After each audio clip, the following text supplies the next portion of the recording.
ډېره مننه د دې ملګرو چې تر اوسه پورې مونږ وزغملو. مخکې مونږ یو ویډیو کړې وه نو په هغې باندې څه ملګري ډېر زیات خفه شوي وو. د هغې کمنټس مونږ وکتل نو خدای شته مونږ هم ډېر زیات خفه شو. ولې چې مونږ نوې ویډیو هر یوه ویډیو به مونږ تاسو له داسې راوړو چې تاسو پرې خوشحاله شئ. نو چې تاسو په هغې باندې خفه کېږئ نو آینده دپاره به داسې نه کېږي. مونږ د هغې معذرت غواړو او خاص کر دیر والا زمونږ چې کوم ملګري نو هغوی ډېر زیات خفه شوي وو. نو هلند کې زه هم ډېر زیات خفه شوم. نو هغه کوم ډایلاګ چې ما کړی و د هغې دپاره ایم سوري، بیا دپاره به داسې نه کېږي. او بل د پښتو یو ډایلاګ دی خو د هغې نه دغه ملګری وایي چې مخکې دې د ټکر اواز وکړه نو هغې باندې به ټرای وکړو. پهله وایي زړه مې د شګو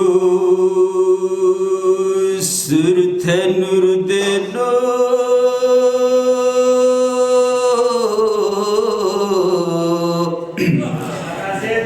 او د بېلتان باران ورور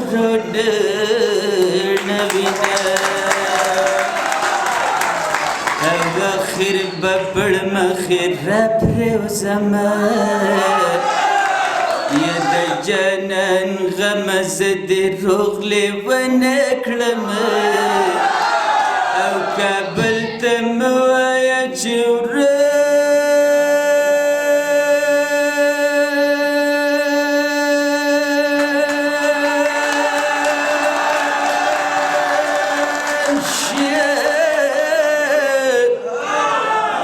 او د خاورو لاندې دې پراته ښایسته مخونه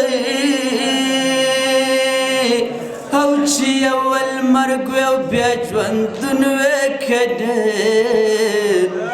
او چې رامعلوم وی د پردو خپلو نیتونه او کډې به چېرته ګرځوینه د باران شپه ده په بیابان شپه ده د مسافرو.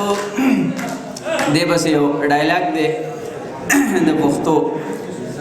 وایي دلربا ته د سپی سره بلکل سپی ښکارې سپی لالا هم ستاسو خور یم بل څوک نه یمه هم ستاسو خور یم.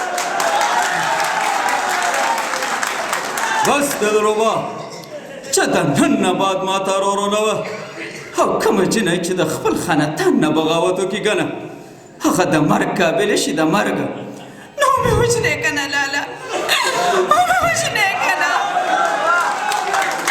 زه د مه پرېښې یم مې وژنې که نه مې وژنې که نه.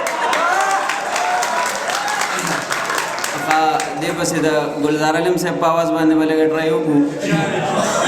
هغه وایي چې او د لویو لویو قدرتونو ربا یو تمنا د اورېدی شي که نه ستا د سکڼي سکڼي ماښام نه لوګې د چا د زړه لوګې لیدی شي که نه. دې پسې بیا عظیم خان دیر والا هغه به اسکول ته لاړلې لاړه په هلکانو یې زړې ولګاوونه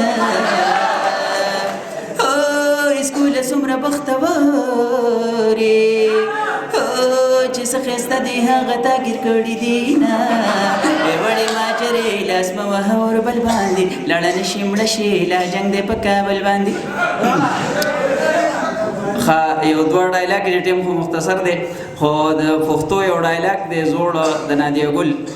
جهانګیر خان چې کله مړ شي نو نادیه ګلو ته بیا جاړي نو په دې اندازو ته جاړي د هغې په غېږ کې سر پروت وي هغه ورته چغې وایي نو ورته وایي ښایسته ښایسته سترګې وغړوه ښایسته ښایسته ښایسته. او بل یو ډایلاګ دی د انډیا.